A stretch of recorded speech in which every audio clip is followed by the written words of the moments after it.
cultuar ao Senhor. Se não me falha a memória, essa é a segunda vez, né? Não é isso? O curso que a gente fez de convalidação, não era aqui nesta localidade, né? Mas a igreja era um pouquinho mais ali na frente. Mas a gente louva a Deus e agradece ao Senhor e ao pastor Valberto esse convite em nome de Deus, o qual nós temos essa amizade, né? E caminhado junto para o louvor e glória do Senhor. Hoje está me acompanhando, como foi apresentado aqui, o presbítero Cabral, né?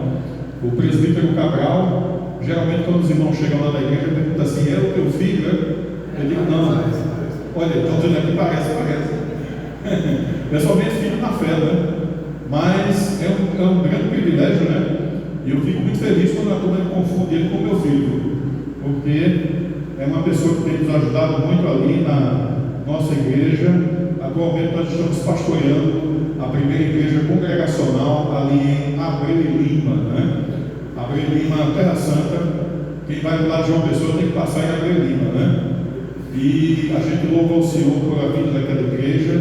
Temos duas congregações também, uma na cidade de Igaraçu, que o presbítero Pedro está nos auxiliando ali naquela congregação. E temos também uma congregação em Caetés 2. Essa congregação em Caetés 2, quem está nos auxiliando na direção da congregação é o pastor Enoque. O pastor Enoque é o presidente da nossa distrital ali em Recife. Eu trago a paz do Senhor também da minha esposa, a irmã Silvia. Os irmãos estejam orando por ela. Hoje ela não pôde estar aqui presente conosco por motivo de enfermidade, né? Umas viroses que andam atacando muita gente aí. E lá em Caetés, vários irmãos adoeceram, né? Inclusive alguns da minha família, meu filho, meu netinho, e a minha esposa ainda está se recuperando. E a recomendação médica é que ela fizesse repouso, né?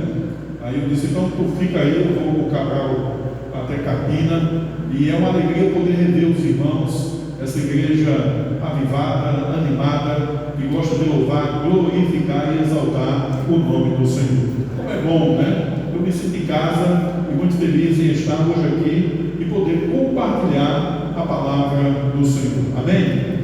Queridos, eu quero convidar você a abrir sua Bíblia em 2 Coríntios, o capítulo 12, e vamos ler do versículo 1 ao versículo 10. E eu quero hoje, juntamente com os irmãos, compartilhar essa palavra. Vamos falar do poder de Deus que se reflete nas fraquezas humanas, né? O poder de Deus é a nossa fraqueza. E a gente vai tirar, através desse texto, lições preciosas para a nossa vida.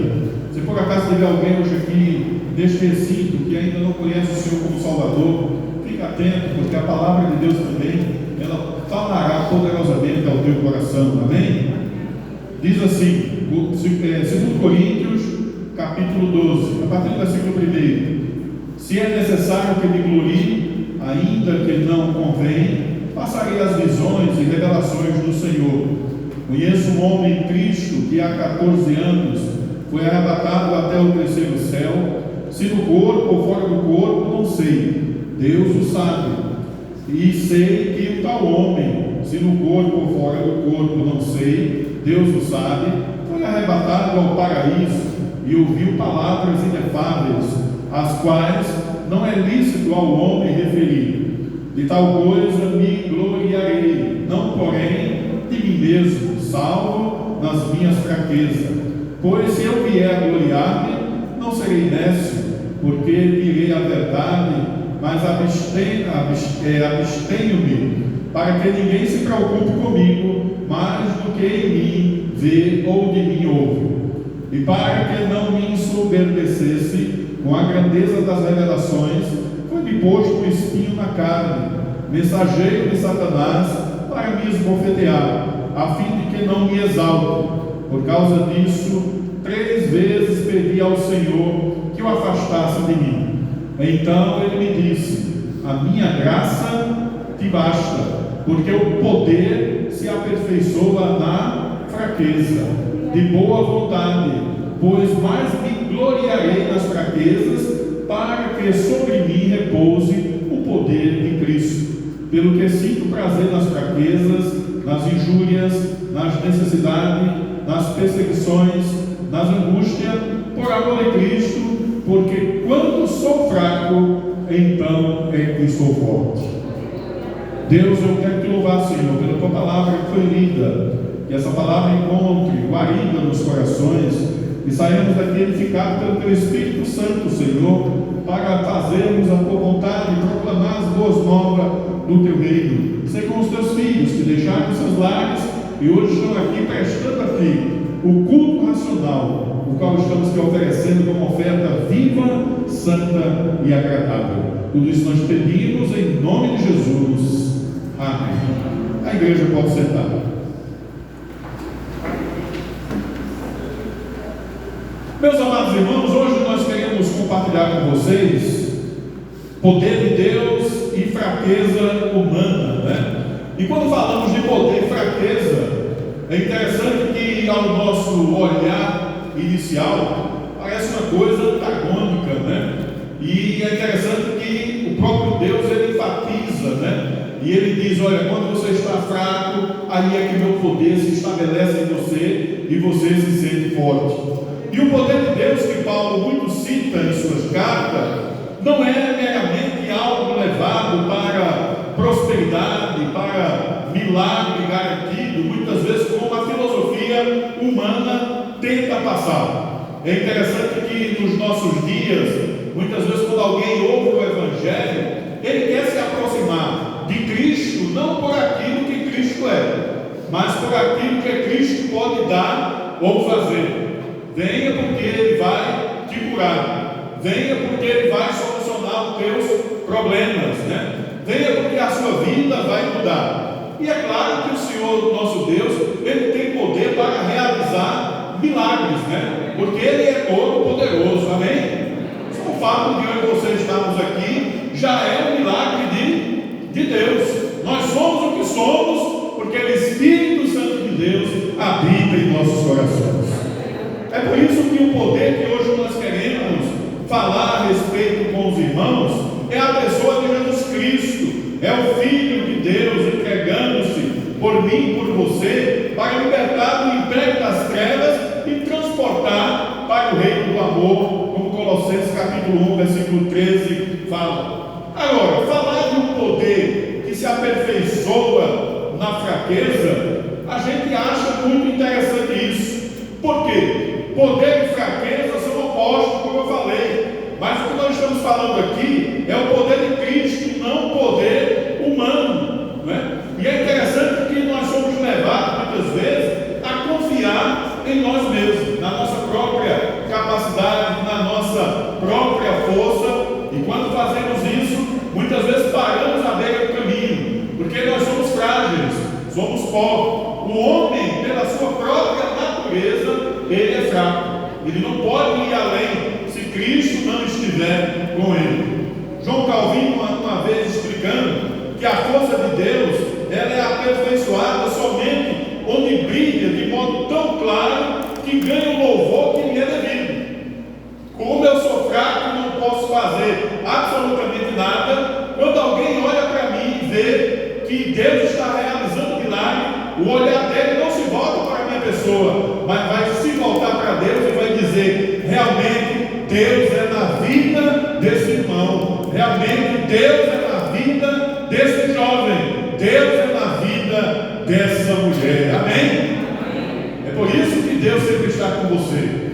É interessante, irmão, que John MacArthur comenta que quanto mais fraco o instrumento humano for, mais claramente brilha a graça de Deus. Quanto mais você despojar da sua força, Deus vai agir poderosamente ao seu favor. Agora, quando falamos de fraqueza, vem algo em nossa mente que muitas vezes nós não queremos pensar e nem passar, que são os sofrimentos.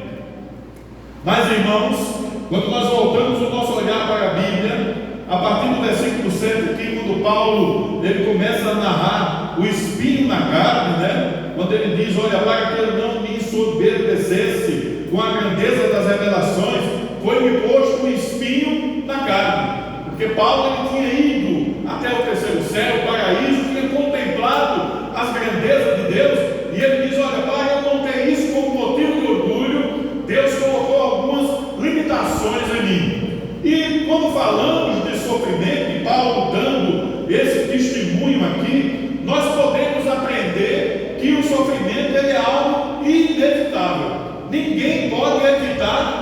sofrimento. Pode? Pode não. Você nasceu, já tem uma garantia. Querendo ou não, você vai sofrer. Você vai padecer. E isso é bíblico. O que é que a Bíblia diz? No mundo tereis aflições. Então, se você veio a esse mundo, se você nasceu, as aflições vão caminhar com você. Quando eu estava dando meu testemunho aqui, a primeira vez que eu vi, eu acho que eu falei para os irmãos, a poliomielite, paralisia infantil que eu tenho é desde os 6 meses de nascido, né? E foi uma da preocupação da minha mãe, né? Rapaz, esse menino vai sofrer muito, né? Geralmente você tendo o físico bom, você já sofre.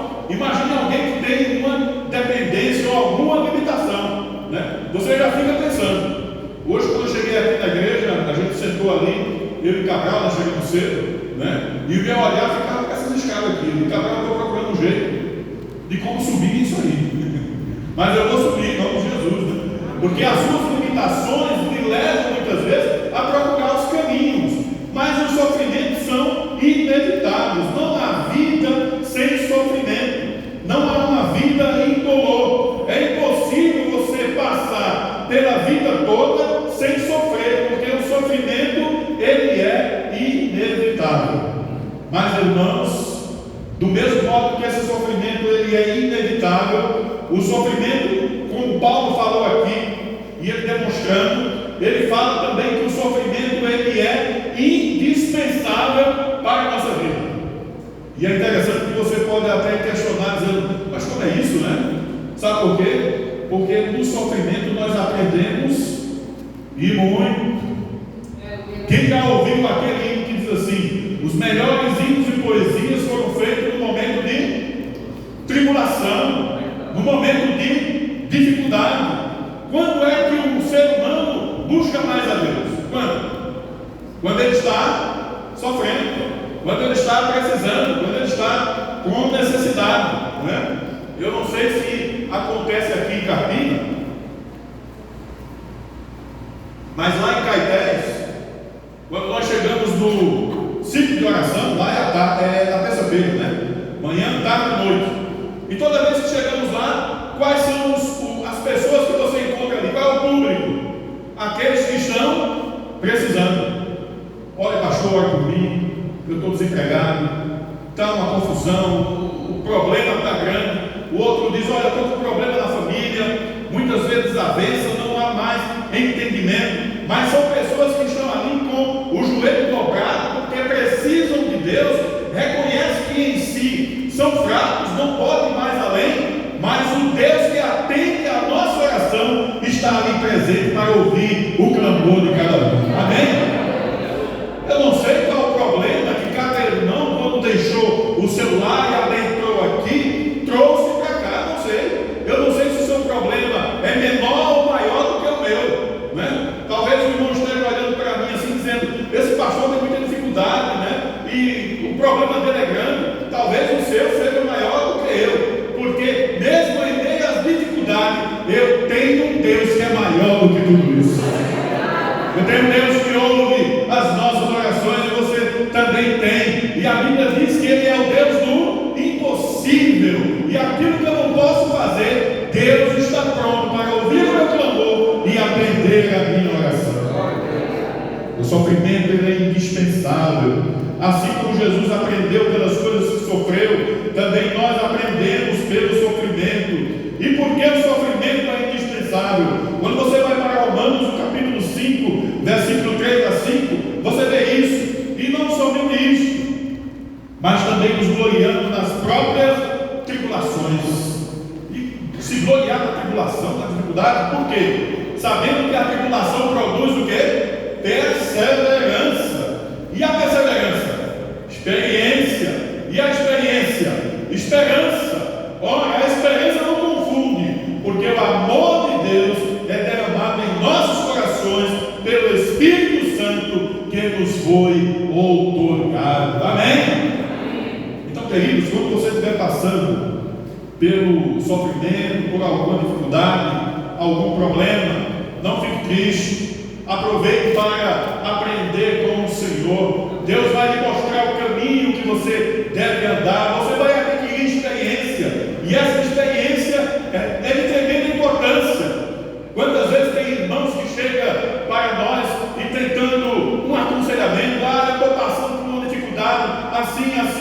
assim. E quando a gente começa a analisar, eu digo, não se preocupe não, eu já passei exatamente por esse problema, e hoje estou aqui cantando vitória em nome de Jesus. E aí você consegue fortalecer o coração daquele que muitas vezes está desesperado. É por isso que com o mundo lá fora é diferente. Lá fora, quando o povo muitas vezes está sofrendo, o que é que vem? O desespero, a depressão, o problema, a angústia, porque eles não têm esperança. Mas nós temos uma esperança e uma garantia, que um dia tudo isso aqui vai passar e vamos habitar as mansões celestiais. Mas, querido, o sofrimento também ele foi nos dado para evitar o orgulho do coração. Olha o que é que Paulo diz: para que eu não me ensoberbecesse, para que eu não me orgulhasse. O espinho na carne pediu que Paulo inchasse ou explodisse de orgulho diante das gloriosas visões e revelações do Senhor. O sofrimento ele nos coloca no nosso devido lugar, ele quebra a nossa altivez, ele esvazia toda a nossa pretensão de glória pessoal. É o próprio Deus que nos matricula na escola do sofrimento, para que a gente não se orgulhe, porque o coração do homem, para se orgulhar, é com muita rapidez e velocidade, não é? Um elogio, e aí você já fica achando, rapaz, é verdade, acho que eu sou bom mesmo. Olha, eu não pensava assim não, mas eu estou desconfiado, eu acho que eu sou o bambam. E aí, quando você passa a confiar no seu conhecimento, complica-se tudo. O pastor Valberto estava falando aqui da área do ensino, como é bom, né? Você ir para um seminário e aprender todas as gírias que você puder, né? Geralmente as matérias você termina no dia, né? Arqueologia, soteriologia, e por aí vai. Esse conhecimento que você adquire é de extrema importância para você comunicar muitas vezes a palavra de Deus de uma forma correta, e você vai adquirindo base. Mas sabe o que é importante? O Espírito de Deus no teu coração, aliado a todo esse conhecimento. Aí fala mais alto, porque aquele que nos preenche, aquele que está conosco, é o Espírito de Deus, e nós temos que ser dependente dele, esperar dele, porque a palavra vem dele, a mensagem vem dele. Louvado e glorificado é o nome do Senhor. O apóstolo Paulo ele diz que o espinho na carne era o mensageiro de Satanás, e ao mesmo tempo em que o mensageiro de Satanás infligia o sofrimento ao apóstolo Paulo, esbofeteando-lhe com golpes fulminantes, Deus tratava com o seu servo, usando essa estranha experiência para manter ele humilde, para manter ele com o coração quebrantado diante do Senhor. E é isso que Deus quer. A Bíblia diz que Deus rejeita o soberbo, mas o humilde de coração, Deus se aproxima dele. Amém? Agora, queridos, o que é que nós podemos aprender aqui com essa pequena reflexão que queremos trazer para os amados irmãos? O poder de Deus em nossas vidas, ele se aperfeiçoa porque ele vai produzir em nosso coração uma vida de devoção contínua com Deus. E como é que isso acontece? Em primeiro, ele vai gerar em nosso coração uma dependência constante de Deus. E quando fala de dependência, parece que a gente não gosta muito. É verdade, não? É. Eu me lembro quando era jovem, que eu era assim. Quando foi ficando de maior, né? Eu dizia para meu pai, eu não vejo a hora de trabalhar, que eu quero ter o meu próprio dinheiro. E aí eu quero ser independente. Eu vou mandar na minha vida, eu vou fazer o que quero. Rapaz, quando eu consegui, cara, e fui trabalhar, e depois me casei, aí eu descobri que não é nada assim, né? A gente não faz nada que quer. Nós somos completamente dependentes, porque nós somos fracos. Agora é interessante que isso aqui mostra que Paulo se torna dependente do Senhor, porque no versículo 8, Paulo diz assim, ó: por causa disso, 3 vezes eu pedi ao Senhor que o afastasse de mim. Paulo agora busca uma vida de oração, e ele se aproxima mais de Deus. Ele diz: olha, sofrimento ele nos mantém de joelho diante de Deus, para nos pôr diante dos homens. Tem um teólogo, J.L. Parker, que ele diz uma frase que eu acho interessante. Ele diz o seguinte: olha, se eu passar 40 anos orando a Deus e não tiver nenhuma resposta, já imaginou? Você passar 40 anos orando a Deus por uma causa e durante esses 40 anos nenhuma resposta. Aí ele vai dizer: valeu a pena, pois eu passei 40 anos em comunhão com Deus. Que coisa maravilhosa, né? E aí eu me lembro muitas vezes de irmãs e irmãos que no ciclo de oração, com a minha tia lá em São Paulo foi assim, né? Ela orou 30 anos pela conversão do seu esposo, o irmão do meu pai, Juraci, né? E graças a Deus que Deus atendeu a oração da sua serva, ele se converteu, tornou-se diácono da igreja e está ali louvando, glorificando ao Senhor. Mas foi 30 anos, ela de joelho ali dobrado, clamando ao Senhor em plena comunhão com esse Deus Todo-Poderoso. Irmãos, essa dependência de Deus que é colocada em nosso coração nos leva a nos aproximar dele e a nos manter firme na sua presença. É por isso que quando nós aprendemos a orar, lembra a oração do Pai Nosso?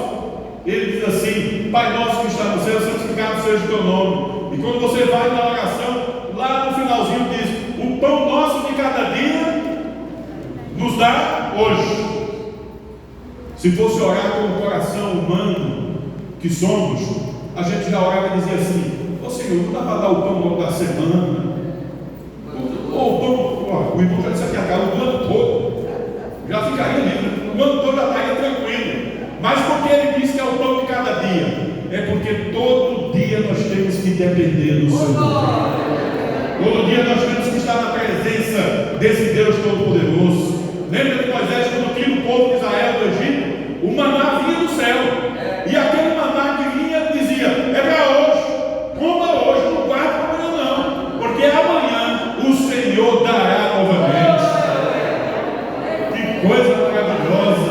E quando nós dependemos de Deus, nós aprendemos que o Senhor cuida pessoalmente de cada um de nós.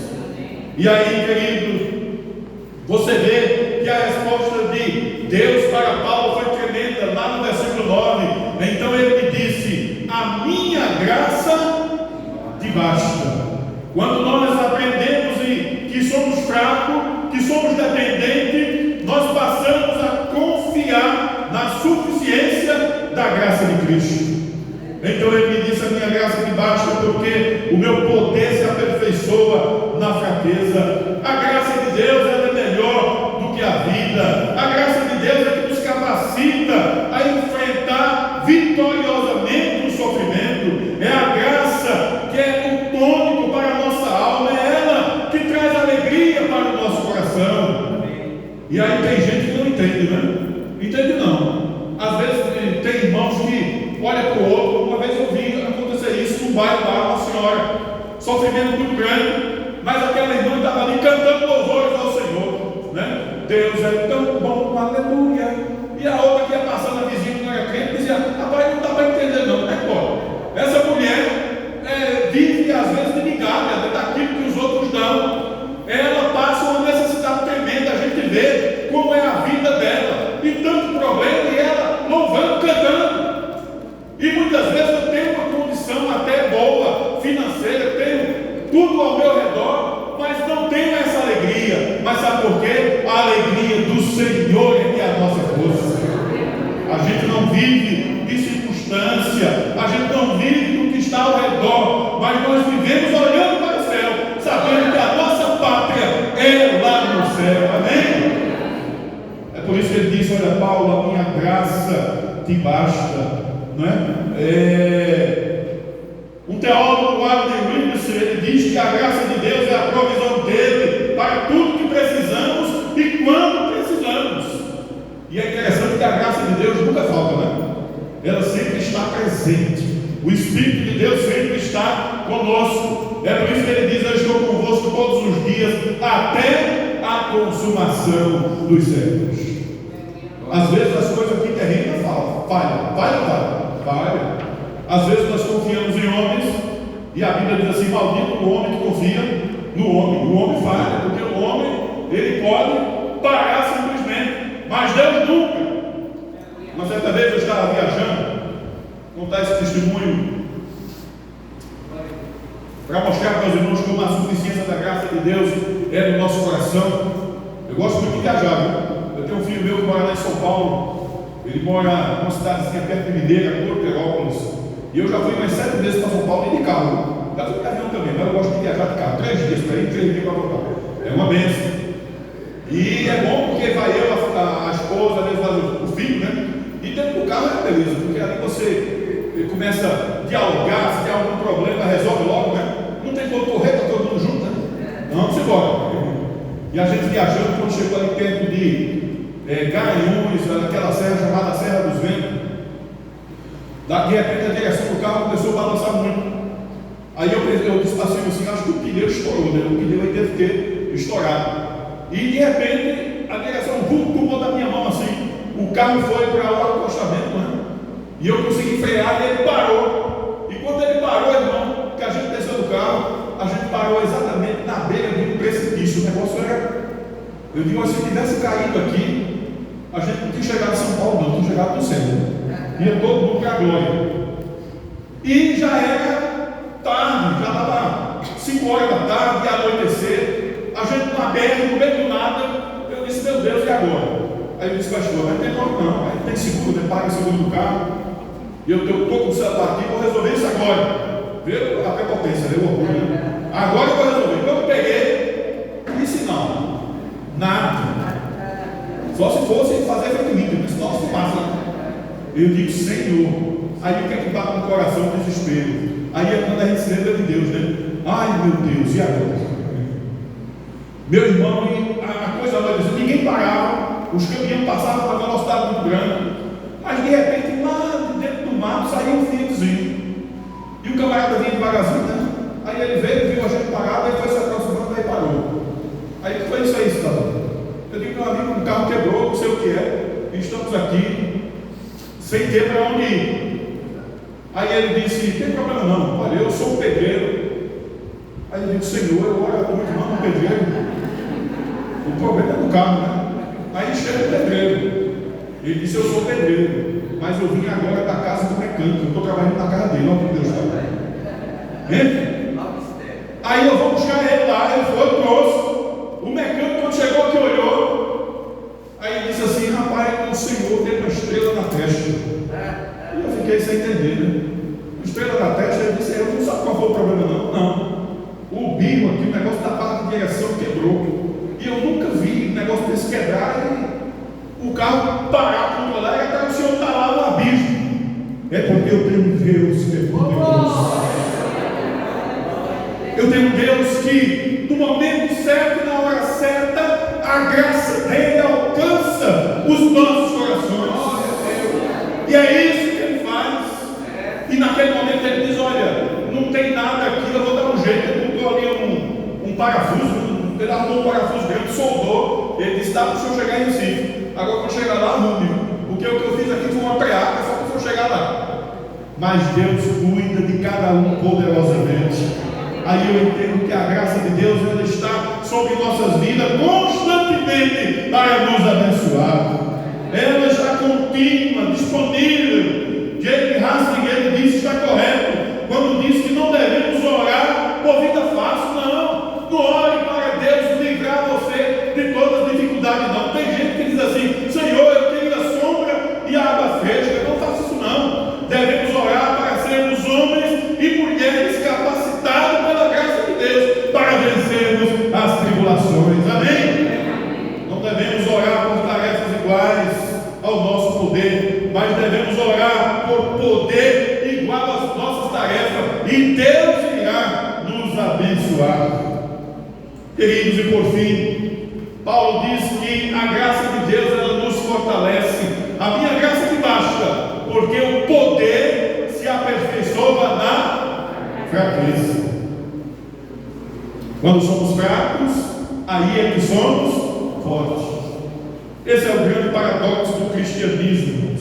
A força se enche de que é forte, na verdade, é fraqueza, mas a fraqueza, ciente de que é fraca, em Cristo ela é fortalecida. O poder de Deus é suficiente para nos fortalecer, mesmo estando cansado fisicamente, Deus nos fortalece. Amém? Quantas vezes acontece com você? Eu não sei se já aconteceu, né? Eita, hoje é dia de culto, é domingo, Senhor, eu estou aqui, mas só o pó, né? Trabalhei a semana toda. Muitas vezes a enfermidade quer abater o nosso coração, mas quando nos lembramos que estar aqui nos atos do Senhor é a melhor coisa, nós viemos à casa de Deus, e quando saímos daqui, saímos edificados para a glória de Deus. Aí você sai fortalecido, você sai com o seu semblante rejuvenescido, porque Deus muda, Deus pega e fortalece o teu vigor, porque é aqui onde as bênçãos do Senhor chegam para nos abençoar. Queridos, para a gente concluir essa pequena reflexão, a gente queria trazer para os irmãos algumas aplicações práticas para a nossa vida. Primeira dela, quando eu tenho convicção de que sou dependente de Deus e passamos a reconhecer isso, nós deixamos nossa vida sob o controle de Deus. E a melhor coisa, não quero tomar o controle da sua vida, não. É melhor você deixar nas mãos do Senhor. A Bíblia diz assim: do coração do homem nascem o quê? Os planos. Mas quem é que aprova? É Deus. É verdade ou não é? É Deus. Hoje eu planejei estar aqui com os irmãos. Se eu estou, é porque foi a vontade de Deus. Quantas vezes fiz planos e esses planos foram frustrados, não consegui realizá-los. E a melhor coisa, quando Deus toma o controle da nossa vida. Veja o Salmo 46, versículo 10 e 11. Aquietai-vos e sabei que eu sou Deus. Serei exaltado entre os gentios, serei exaltado sobre a terra. O Senhor dos exércitos está, o Deus de Jacó é o nosso refúgio. Nada foge ao controle de Deus. Amém? Nada. O país vive em turbilhão, muita gente preocupada. O que é que vai acontecer amanhã? O que é que vai acontecer depois? Se acalma, olha. Aquietai-vos, saber que eu sou Deus. Deus é que governa todas as coisas. Deus é que está no controle da nossa vida. E é por isso que temos que adorar, servir, glorificar, deixar Deus trabalhar no nosso viver. Quando você tem essa convicção, você consegue andar com mais leveza diante de Deus. Lembra daquele hino? O teu trabalho é apenas descansar no Senhor. Não tenha sobre ti um só cuidado, qualquer que seja, pois somente um seria muito para ti. Aí ele diz como? É meu, somente meu, todo e o teu trabalho é descansar em mim. Isso que é dependente de Deus. Isso é que reconhece que precisa desse Deus Todo-Poderoso. Quem é que me trouxe hoje até aqui? O Senhor. Quem é que vai levar você à sua residência? O nosso Deus Todo-Poderoso. Segunda aplicação: quando eu tenho convicção da suficiência da graça de Deus, nós percebemos que nada é maior do que o amor de Deus. Nada pode substituí-lo. Mesmo que realizássemos todos os desejos de nossa vida, ainda assim não seríamos satisfeitos sem a bênção de Deus. Você poderia ser a pessoa mais rica aqui de Carpina. Não conheço, só os irmãos aqui de Carpina que eu conheço, estou vendo agora, né? Não sei quem é o mais rico aqui, mas você podia ser o dono da cidade. Você podia ganhar toda a riqueza. Se você não tivesse a graça de Deus, você seria o mais pobre e miserável. Porque a melhor riqueza, o maior dom, a maior dádiva é a vida eterna, a qual Deus nos prometeu. Salomão se entregou a tudo que o seu coração pediu, não colocou limites à sua cobiça, e apesar disso, lá em Eclesiastes, no capítulo 2, ele diz: tudo é vaidade e é correr atrás do vento. É verdade. Por mais rico que a pessoa seja, quando ele partir daqui, ele leva alguma coisa? Não. Ele pode ter a maior mansão, vai ficar. Ele pode ter o melhor carro, vai ficar. Ele pode ter muito dinheiro, vai ficar. Não leva absolutamente nada. É por isso que o Filho de Deus disse que Deus pôs a eternidade no coração do homem, sem que esse possa descobrir as obras que Deus fez desde o princípio. O vasto vazio que há na alma do ser humano só pode ser preenchido pela graça do Senhor. Só ela é suficiente. Amém? A minha graça te basta. E por fim, irmãos, se eu tenho convicção que a nossa vida é fortalecida por Deus, nós podemos descansar em Deus. Filipenses capítulo 4, versículo 13. Tudo posso? Entenderam? Tudo você pode, mas em Cristo, naquele que te fortalece. É Ele quem se responsabiliza quando nos chama para a sua missão. É Ele quem nos guarda de todo mal. Levantarei os meus olhos para os montes, de onde me vem o socorro? O meu socorro vem do Senhor que fez os céus e a terra. Não deixará vacilar o teu pé, aquele que te guarda não tosquenejará. Amados irmãos, as dificuldades que nós enfrentamos no nosso dia a dia, elas são inúmeras, são tremendas, mas temos um Deus que é maior do que tudo isso. Talvez hoje você chegou aqui e você esteja dizendo: pastor, você não sabe aquilo que eu tenho passado, os problemas que eu tenho enfrentado. Não tenho nem ideia. Mas diante das tuas dificuldades e problemas, uma coisa eu tenho convicção: que o Deus que nós servimos é maior do que tudo isso. Mesmo você se sentindo fraco diante do Senhor, muitas vezes quando nós dizemos: Senhor, a minha fé ela está tão pequena, Deus vai aperfeiçoando esta fé. A Bíblia diz que mesmo que ela seja do tamanhozinho de um grão de mostarda, bem pequenininho, mas o Senhor vai utilizar para produzir milagres na nossa vida. E o maior milagre Ele já fez foi em te salvar, foi trazer hoje aqui para o louvor e glória do teu nome. E a boa obra que Ele começou, com certeza Ele irá concluir em nome do Senhor. Amém? Deus abençoe os irmãos. Agradeço de coração o convite que nos foi feito para estarmos hoje aqui. É um momento de alegria. Que a palavra do Senhor possa ter edificado a tua vida, e que ao sair daqui você saia entendendo que nós devemos depender de Deus, confiar na graça do Senhor e sairmos fortalecidos pelo poder da sua palavra, em nome de Jesus. Amém.